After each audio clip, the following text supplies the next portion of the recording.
Now, as another vicious flooding season looms across Nigeria, a deluge that's likely to pummel a wide band of this country, causing widespread soul-destroying damage.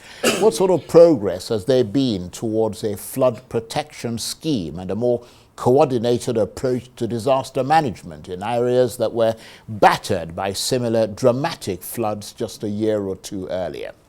Well, the government today launched what it called its Anticipatory Disaster Response Framework, with the Vice President, Kashim Shettima, talking about the urgent need to strengthen early warning signs across the country. But what does all this actually mean in real practical terms as climate change takes hold and floods and other disasters tighten their grip? Benga Ashiru has this report.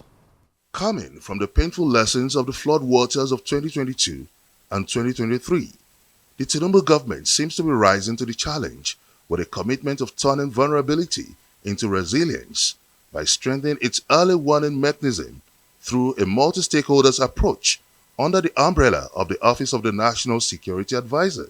It is a reaffirmation of our commitment to advancing early warning systems and timely response mechanisms as vital instruments for safeguarding our most vulnerable populations from the devastating impact of disasters. In recent years, with 2.5 million displaced and over 600 lives lost needlessly due to poor disaster management, the Minister of Humanitarian Affairs and Poverty Reduction is seeking the adoption of the Pakistan model of prompt and coordinated response to disasters, which captures an architecture of readiness to risk management. We must institutionalize data interoperability. Our data must operate. We must set protocols on data operation in the country so that data ecosystems must scale anticipatory protocols and ensure that social register is dynamically maintained and integrated into disaster preparedness and response effort. After a number of international partners and stakeholders took turn to present their goodwill messages, it's time to get the keynote of the nation's chief disaster manager, Nigeria's vice president, who being at the epicenter of the Maiduguri flood calamity in 2023, the nation's number 2 man certainly has an untold story to share, not without leaving strong words on the gruesome killings in Plateau State. Most of us have God on our lips and devil in our hearts. Yes, go it says, let everyone bring the report of his own door and the whole world will be clean. Be a better Christian. Be a better Muslim. Then you will imbibe the teachings of Jesus Christ, the teachings of Prophet Muhammad. Their teachings revolve around compassion, forgiveness, and service. Not about killings, destruction, and burning places of worship and homes. With Nigeria losing about 5% of its GDP and 1.1 million children out of school due to poor disaster management system, it's clear that disasters are no longer distant human threats. They now knock at the doors and pry through the windows of our daily lives. Hence, while the launch of the Anticipatory Framework to Disaster presents a wake-up call to preserve our livelihood and secure our shared future, the obvious question is why wait for the rainy day? Benga Ashiru, Arise News. Well, for more on this, I'm joined now in the studio by the Minister of Humanitarian Affairs and Poverty Reduction, Professor Nentawe Yilwatda. Thank you very much indeed for coming in. Thank you so much. What is the meteorological expectation of the extent of flooding this year? Because I would imagine that you would need that kind of scientific assessment in order to plan your humanitarian relief efforts ahead of time. Yeah. You know, already there are predictions that rains may be heavy this year. And not just rain alone. We have data of the flood-prone areas in the country. So there are zones that are more prone to to flooding than some other communities. If you take, for example, Bayelsa, almost every year floods. Lagos, almost every year floods. From the basins of the Benue, Kogi down to Anambra, downwards. The Benue itself, Taraba, Adamawa State, Borno basins of the Lake Chad. And the same thing around the Sokoto axis, the Rima River, the Niger River, and other communities that are within this community, within River Kaduna. You'll be hearing even people losing life around the River Kaduna always. So these are some of the flood-prone communities and areas. But the good news also is that we have a social register that is covering about 231 communities in Nigeria. So almost every village in Nigeria, I mean all the villages in Nigeria are covered on the social register. There are names of people on our social register covering roughly about 15 million households. We have about 43 million households in Nigeria. We are covering about 19.7, almost 20 million out of it, which means we're covering about 46% of the households in Nigeria. It simply means that for every community in Nigeria, we have somebody that we have his number, verified telephone number. We have his verified account number. We have his verified home, because our homes are geotagged. So we know their location. We know them by name, by community, by village, by local government, by state. These are instruments and tools, strong tools, that are within the Nigerian space that can be used for anticipatory response. So if meteorological space give us the data, and the people from the from NASA give us their own space agency. Right. They also give us the images. Because they deal with satellites. Satellite images. Right. So they give us the images of their prediction also. We can match the two of them. You're saying if they give you. The presumption is that you would seek that information from them. That's why we're here for the framework. That's why we're here for the framework. Right. Because the reason why we have the challenge is that we have agencies that can provide all this data, but they don't speak to each other. Right. So we want to establish protocols of speaking to each other. This protocol must be established, and in most countries it's established by law. Right. But why are you doing it now when the season is already upon you?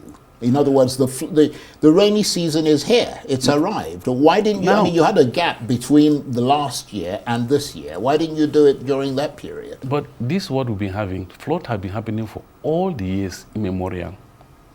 The president took a bold step to set up a committee in this January, February this year. That was a bold step that nobody has taken before. No, you're talking about a bold step. I mean, yes. I understand all that. Yes, but you see, this flooding took place last year ending, around October, November. You review, you set up you look at all the agencies that are going to be involved, right. from the people that will provide the data, from people that will do the intervention, that will react, and all the groups, the agencies that are going to be involved. You study models of response before you set up a team that can act, and that's what we've done as a government. Right. Now. So now you have a prompt, proactive, better coordinated approach to disaster management, or you're planning to have a better approach? This is what the workshop is meant to do. Right. That we did today.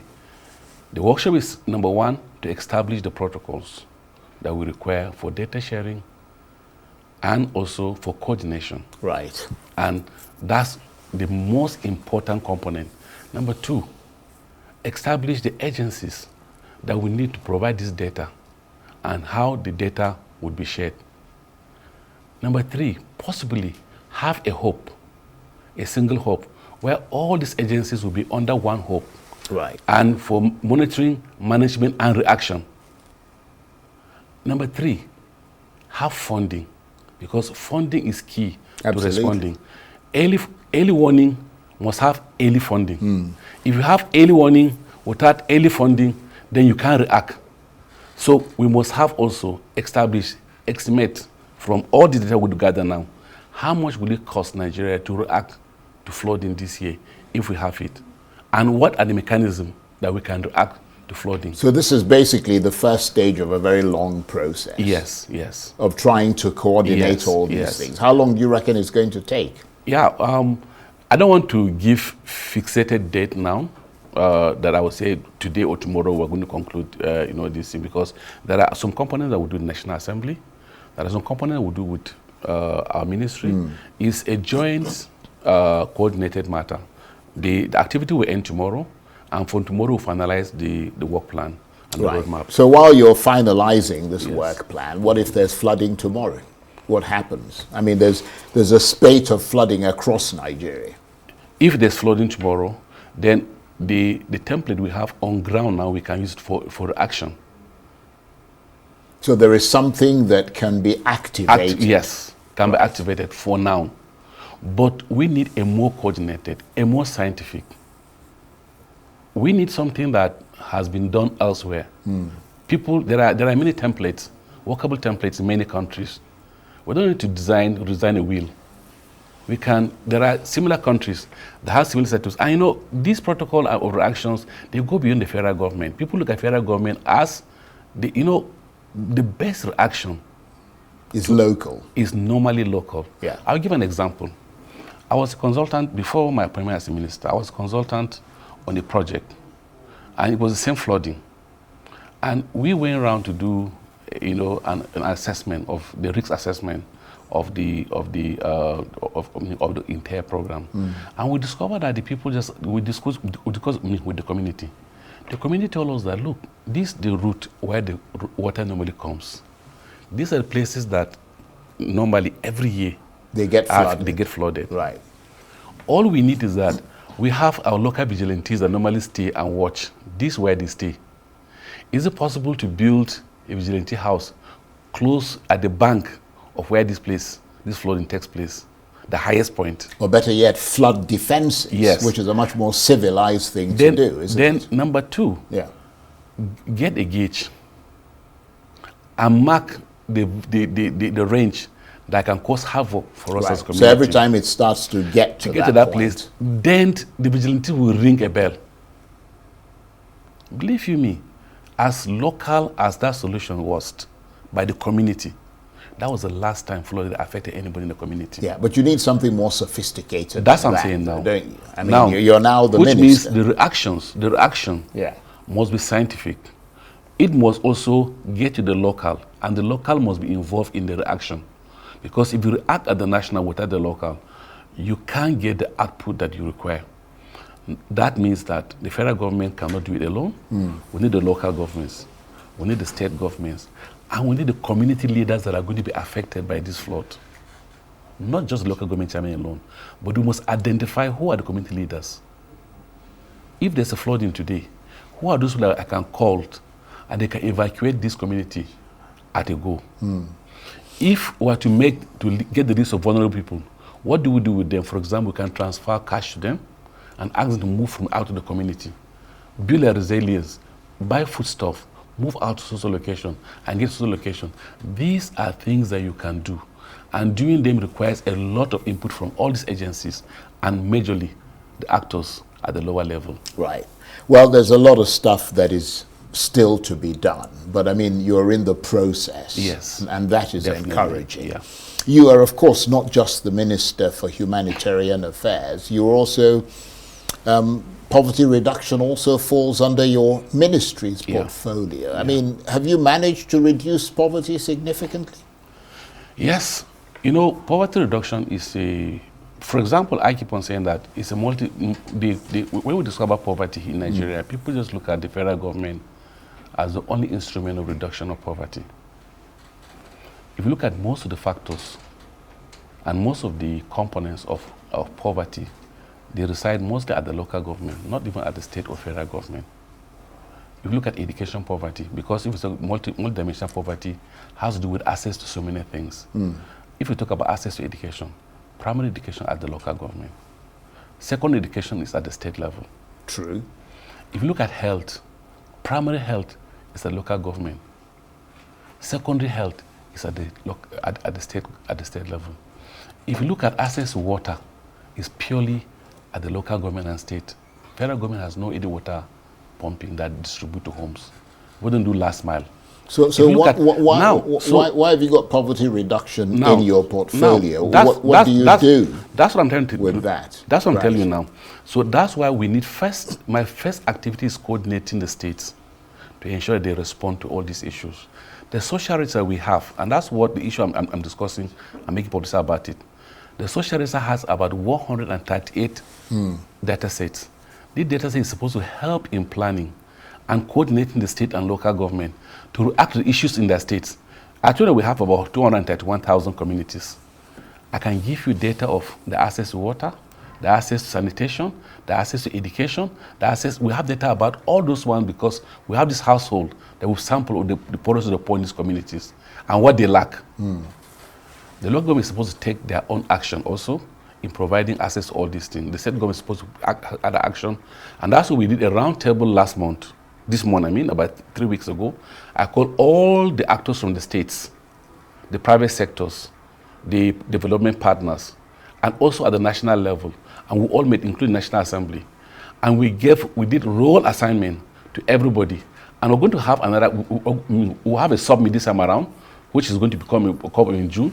And that's when we'll map the challenges of all communities and we'll share to them so that we can jointly work on this issue of poverty together, because I keep on telling that federal government alone cannot react to poverty. But let me discuss what we're doing at the national level.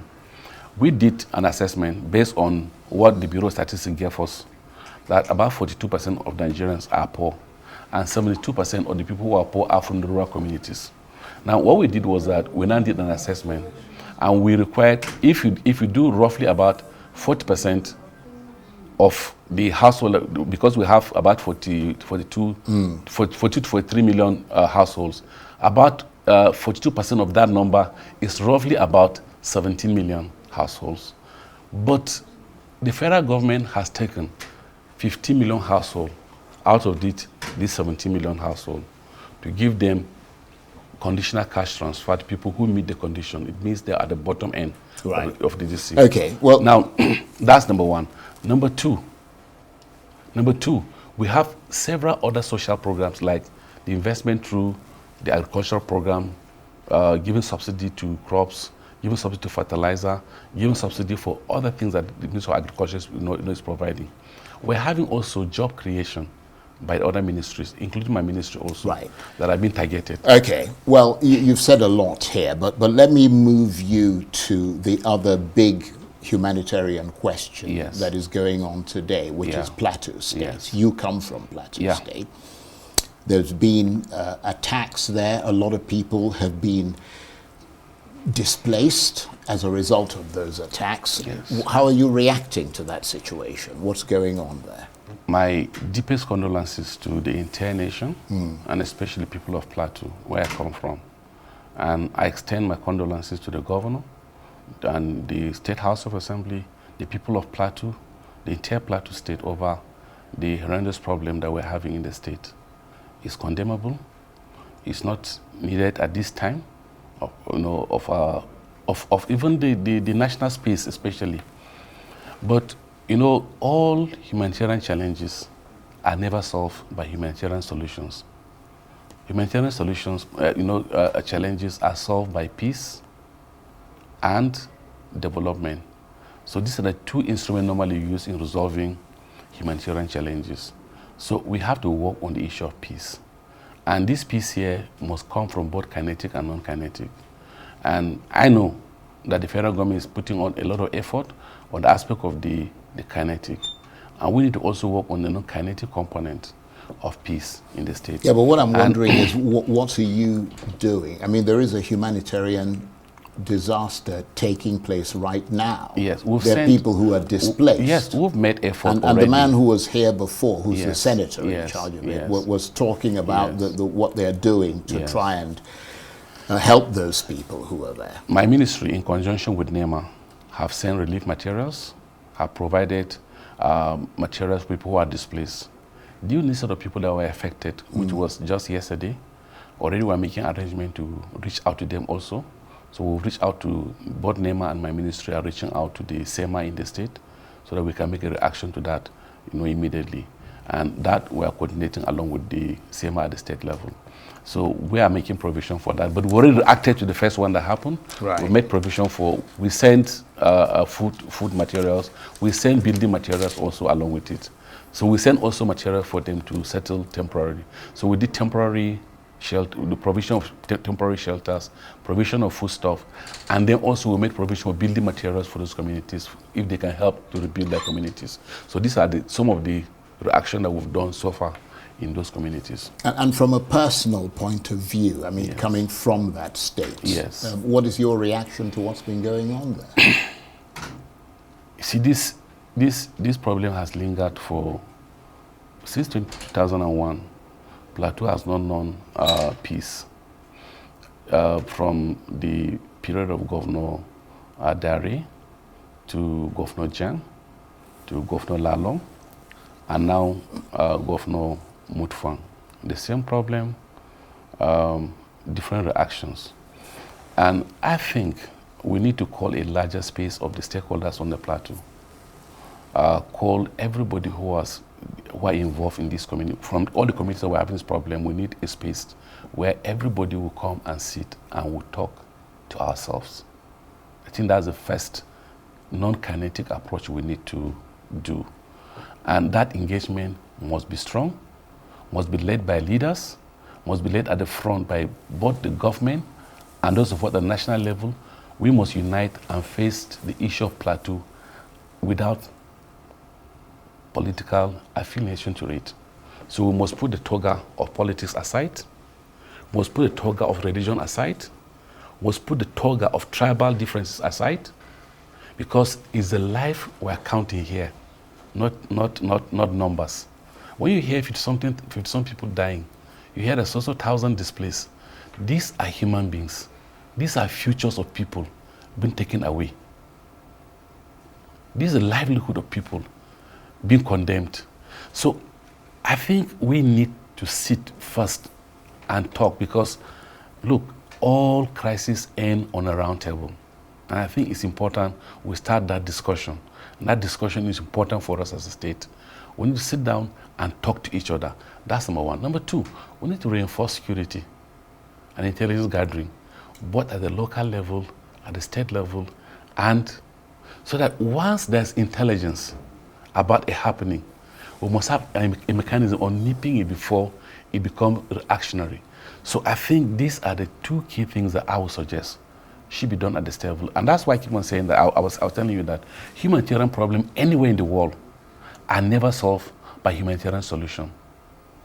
Humanitarian solutions are just ad hoc mechanism to bring peace to the community. Long term is to ensure that we work on, number one, peace. Number two, the issue of providing development. If you see sometimes gap, all the crises we're having in the world, it has been globally established that most crises are based on the issue of resources. Competing for space, controlling for power, but all these things, this space and power, they all end in the pot of the issue of development. The more developed a community is, the less crisis you have. The most developed world you have, the less crisis you have. And that's why poverty, if you look at all the areas we're having a crisis in Nigeria, they're the areas that have the highest rate of poverty. The higher the poverty rate, the more the crisis you have. The Northeast is the most impoverished, followed by Northwest, followed by North Central, followed by Southeast, South, and then the least is the Southwest. And you look at the pattern of also, insurgency, crisis, displacement, they all follow the same pattern, which means that addressing the crisis we're having in this country is beyond just having military to go to a place, having to cage people. We need to address the issue of poverty. Let me ask you very as a briefly, person, because we're out of okay, time. you now, I don't see you carrying stick and weapon and going to the street to fight, because your level of exposure, you're comfortable. Most people who are under this attack and all this crisis are the most vulnerable. Okay. Both the perpetrator and the people at the receiving end, they're always at the lower end of the state of the economy. On that note, I want to thank you very much so indeed. much. Professor Thank you so Nentawe Yilwatda is the Minister of Humanitarian Affairs and Poverty Reduction. Thank you very sir. much Thank indeed. you so much, sir. That's it for this edition of Arise Prime Time. Join us again tomorrow. From me and the entire team here in Abuja, bye-bye and thank you for watching.